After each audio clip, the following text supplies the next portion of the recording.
이 새벽에 하나님께서 우리에게 주시는 하나님 말씀은 골로새서 3장 18절에서 25절까지 말씀입니다. 제가 봉독해 올리도록 합니다. 아내들아 남편에게 복종하라. 이는 주 안에서 마땅하니라. 남편들아 아내를 사랑하며 괴롭게 하지 말라. 자녀들아 모든 일에 부모에게 순종하라. 이는 주 안에서 기쁘게 하는 것이니라. 아비들아 너희 자녀를 노엽게 하지 말지니 낙심할까 함이라. 종들아 모든 일에 육신의 상전들에게 순종하되 사람을 기쁘게 하는 자와 같이 눈가림만 하지 말고 오직 주를 두려워하여 성실한 마음으로 하라. 무슨 일을 하든지 마음을 다하여 주께 하듯 하고 사람에게 하듯 하지 말라. 이는 기업의 상을 주께 받을 줄 아나니 너희는 주 그리스도를 섬기느니라. 불의를 행하는 자는 불의의 보응을 받으니 주는 사람을 외모로 취하심이 없느니라. 아멘. 좋은 아침입니다. 오늘 본문은 자칫 잘못 이해를 하게 되면 마치 시대에 뒤떨어진 말씀처럼 비춰질 수 있습니다. 그렇지 않습니까? 설교하기 참 난감한 것 말입니다. 성경이 그러라고 했으니 눈 딱 감고 그냥 외치자니 거시기하고 그렇다고 건너뛰자니 그렇고 말이지. 그렇다면 이 말씀을 현대를 사는 우리가 어떻게 이해하고 받아야 하겠습니까? 그 시대는 남성 중심의 사회였으니 그렇게 이해하고 지금은 시대가 바뀌었으니 다르게 이해를 해야 할까요? 여러분, 이것을 상황윤리라고 하는데 성경은 절대 그렇게 해석을 해서는 안 됩니다. 상황에 따라 바뀐다면 그것은 진리라고 할 수 없는 것일까요? 여러분, 성경은 부분만을 봐서는 안 되고 큰 그림을 봐야 하는 것입니다. 다시 말해 숲을 보고 나무를 봐야지 나무만 쳐다봐서는 안 된다는 말이지요. 단어는 문장에서 이해를 해야 하고 문장은 더 큰 파라그래프를 통해 이해를 해야 하며 이 파라그래프는 전체를 통해 이해를 해야 한다는 말입니다. 그렇다면 오늘 본문을 바로 이해하기 위해 먼저 전체 그림부터 한번 보도록 하겠습니다. 사도 바울이 골로새서를 쓰게 된 배경이 무엇입니까? 골로새 교회를 세운 에바브라를 통해 골로새 교회에 닥친 문제 곧 어려움의 소식을 들었기 때문입니다. 그 문제가 무엇이었습니까? 가만히 들어온 사람들, 그들이 뿌린 가라지 때문이었던 것이고요. 소위 이단이라고 하는 영지주의자들과 율법주의자들의 잘못된 가르침 말입니다. 그러자 교회에 나타난 문제점, 곧 시험 어려움은요, 서로 머리가 되려고 하는 것이었습니다. 다시 말해 질서가 무너졌던 것입니다. 그래서 이 문제를 바로잡고 해결하기 위해 사도 바울이 중보기도를 했던 것이고요. 여러분, 교회의 머리가 누구입니까? 예수 그리스도입니다. 육신의 몸을 입고 가장 낮은 곳으로 임하신 분 말이지요. 그렇다면 성도된 우리들은요, 그와 연합된 지체인 것입니다. 지체인 성도가 머리가 되려고 한다? 어불성설인 것이지. 두 번에 걸쳐 3장을 공부했는데 핵심이 무엇이었습니까? 그리스도와 함께 살리심을 받은 거듭난 성도는 분명 위에 속한 사람입니다. 그런데 위 곧 하늘에 속한 사람이 땅의 것을 생각한다? 이 또한 질서가 무너진 결과인 것이고요. 개는 토하였던 것을 다시 먹고 돼지는 씻다가 다시 똥구덩이로 돌아갈지 몰라도 성도는 그럴 수 없다는 말입니다. 그러기에 옛사람의 속성이 올라올 때 죽일 것은 죽여야 하고 벗을 것은 과감히 벗어버려야 하는 것이고요. 그래야 새 옷을 입고 성도의 삶을 올바르게 누릴 수 있는 것이니까요. 이 또한 질서 아닙니까? 하늘에 속한 사람이 하늘의 삶의 방식으로 사는 것 말입니다. 오늘 본문 또한 같은 맥락, 즉 질서라는 측면에서 이 이야기가 나왔고 이해를 해야 한다는 말입니다. 앞뒤 다 잘라버리고 그냥 남편은 이래야 한다, 아내는 저래야 한다는 그 이야기가 아니란 말이지. 남편과 아내, 아버지와 자식, 그리고 상전과 종, 여러분 공통점이 무엇입니까? 위아래의 관계, 위와 아래의 관계, 질서인 것입니다. 또한 이 질서들 속에는 교회의 머리가 되시는 그리스도와 그의 지체된 성도와의 관계도 같이 들어있는 것이고요. 예수님은 남편, 곧 신랑, 교회인 우리는 그의 신부, 하나님은 우리의 아버지, 우리는 그의 아래에 있는 자녀, 그리고 예수님은 우리의 주인 위에 계신 분, 그리고 우리는 그의 아래에 있는 종 말입니다. 여러분, 왜 죄가 세상에 들어왔습니까? 바로 이 질서가 무너졌기 때문 아닙니까? 하나님은 창조주요, 인생은 그의 피조물인데 이 피조물인 인생이 하나님처럼 되려고 했던 것 말입니다. 교회의 시험이나 어려움도 알고 보면 이 질서가 무너져서 생기는 것입니다. 쉐마 이스라엘, 들으라 이스라엘아. 여러분, 말씀하시는 분이 누구입니까? 하나님입니다. 그런데 우리는 어떻습니까? 내가 말을 하려고 하지는 않습니까? 쉐마 하나님, 쉐마 목사님, 제가 말할 테니 제발 좀 들으세요 하면서 말이지. 여러분 기억하시기 바랍니다. 우리는 듣고 순종해야 하는 자리에 있는 성도라는 사실을 말이지요. 순종해야 될 아내요, 순종해야 될 자녀요, 순종해야 될 종의 위치라는 사실 말입니다. 주객이 바뀌면 어떻게 되겠습니까?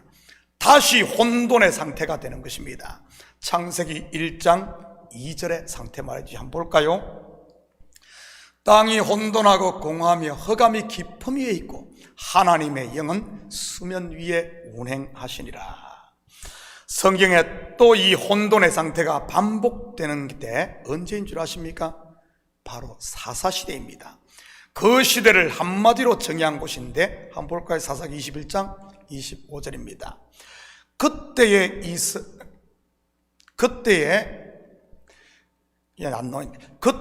이스라엘에 왕이 없으므로 사람이 각각 자기의 소견에 옳은 대로 행하였더라.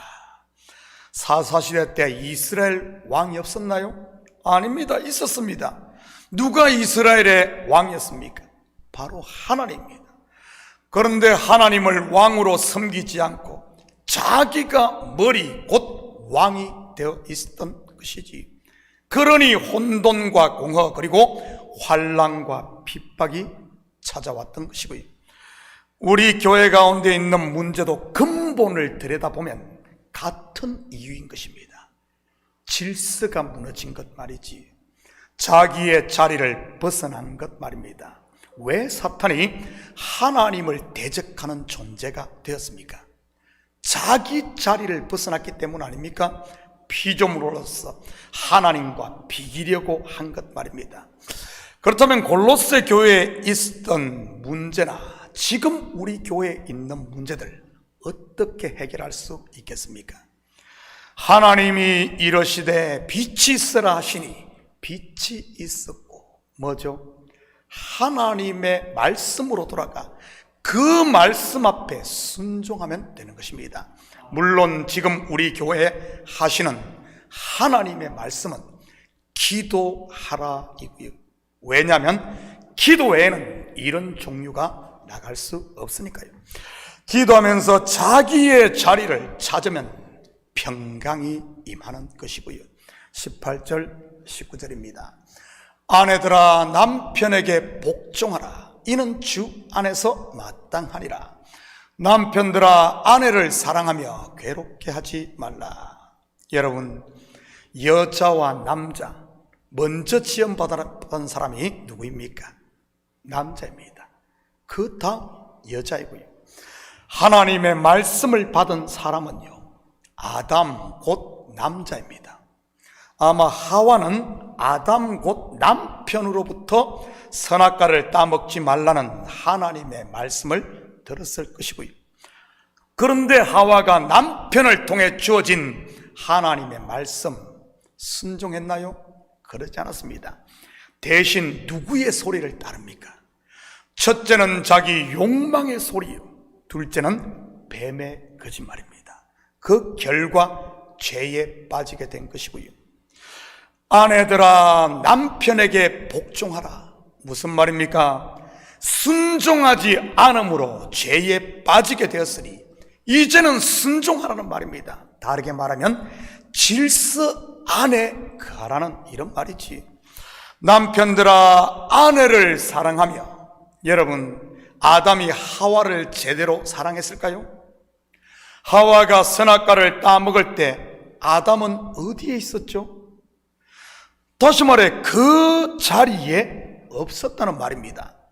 아내를 지켜주지 못했다는 말이지요.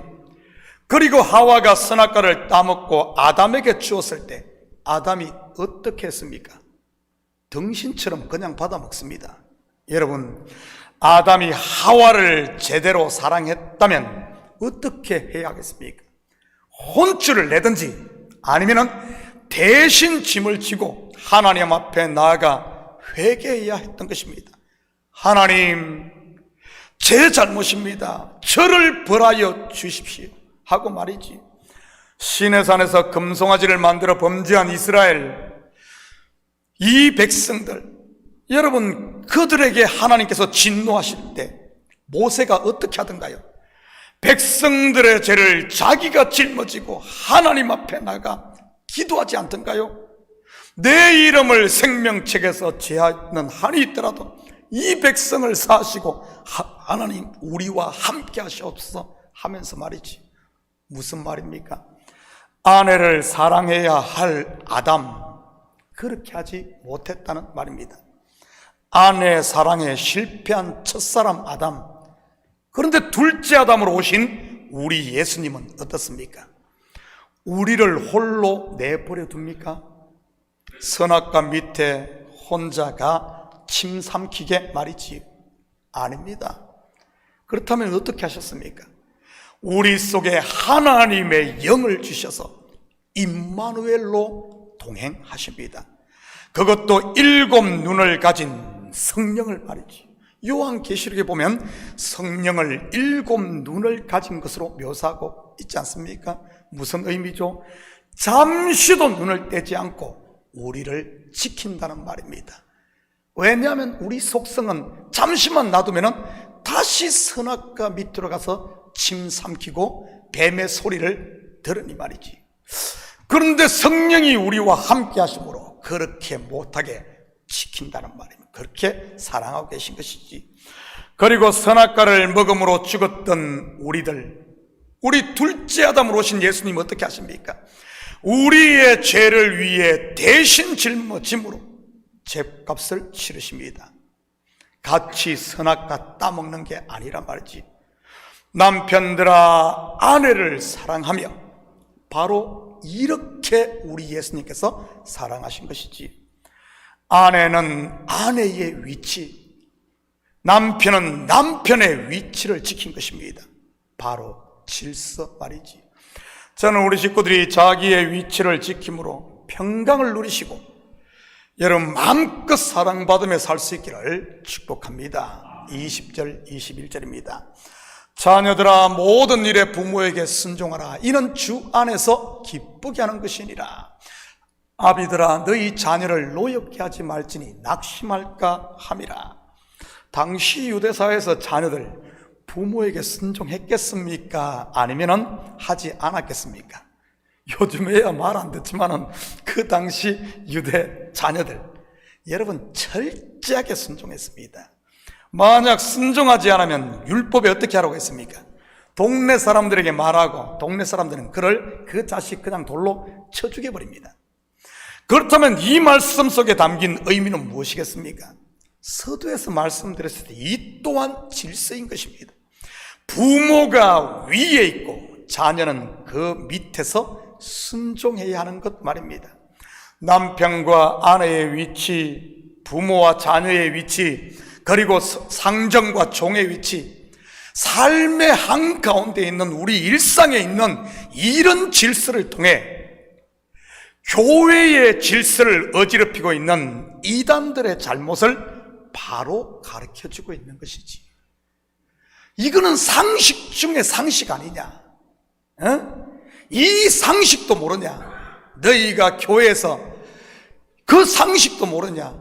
하물며 일반 이런 데도 이런 게 있는데 너희가 지금 이단들이 몇몇한다고 뒤집어져가지고 너희들이 하나님 데려가고 이러쿵 저러쿵 어디 말도 안 되는 이런 짓들을 합니까? 어디 이런 짓들을. 여러분, 이건 그 이야기를 지금 여기서 담아내고 있는 겁니다. 여기서. 이처럼 만물에 다 질서가 있는데 하나님의 교회에 질서가 없다? 말이 안 되는 것이. 교회의 머리는 오직 그리스도인 것입니다. 우리는 그의 지체된 것이고요. 우리는 말씀 앞에 순종할 위치에 있는 이것을 말하고 있는 겁니다. 22절입니다. 종들아 모든 일에 육신의 상전들에게 순종하되 사람을 기쁘게 하는 자와 같이 눈가림만 하지 말고 오직 주를 두려워하여 성실한 마음으로 하라. 여러분, 이 세 관계에서 공통된 것인데 무엇인 줄 아십니까? 질서상 아래에 있는 사람은 전적으로 위에 있는 권세에 순종해야 하는 것입니다. 복종도 순종과 같은 의미니까요. 순종이 뭐죠? 내 뜻과 내 계획 그리고 내 주장을 내려놓는 것입니다. 바로 자기 부인 말이지. 결국 하늘에 속한 사람은 위의 것을 생각하고 육체의 소욕을 죽이며 옛 것을 매일 벗어버리고 순종해야 합니다. 교회는 머리이신 그리스도께 순종하는 것이 하나님이 세우신 질서라는 말입니다. 그것이 올바른 성도의 신앙생활이요 건강한 교회 모습인 것이고요. 그래서 예수님께서 자기를 따르는 제자의 삶을 이렇게 정의하지 않습니까? 자기를 부인하고 자기 십자가를 지는 삶이라고 말이지. 한마디로 말하면 순종의 삶, 믿음은 순종으로 완성되어지는 것 말입니다. 사랑하는 성도 여러분, 오늘 하루도 보내신 곳에서 신앙의 기본인 이 질서를 잘 지키고 순종하심으로 위로부터 내려온 복이 온 가정과 사업 그리고 교회에 충만하게 임함으로 우리 모든 식구들이 은혜와 평강의 하나님 나라를 마음껏 누리며 사는 이런 복된 하루 되기를 예수님의 이름으로 축복합니다. 같이 기도합니다. 사랑의 아버지 하나님, 참으로 감사를 드립니다. 거짓들은 교회의 질서를 어지럽히며 아버지는 다시 옛 아버지는 하늘과 옛 땅, 하와가 선악과를 따먹으려고 했던 그곳으로 돌리려고 합니다. 분명 우리는 애굽에서 나왔는데 다시 애굽으로 돌아가라고 유혹합니다. 하나님, 우리 성도들 깨어있음으로 말미암아 우리는 피조물이요 하나님이 창조주이요 교회의 머리가 그리스도임을 바로 알아. 쉐마 이스라엘, 하나님의 말씀을 듣고 순종함으로 하나님이 우리 교회에 주신 평강의 복, 물질의 복, 건강의 복, 기쁨의 복 모두가 함께 누리는 작은 천국을 살게 도와주시옵소서. 감사드리며 예수님의 이름으로 기도드립니다. 아멘.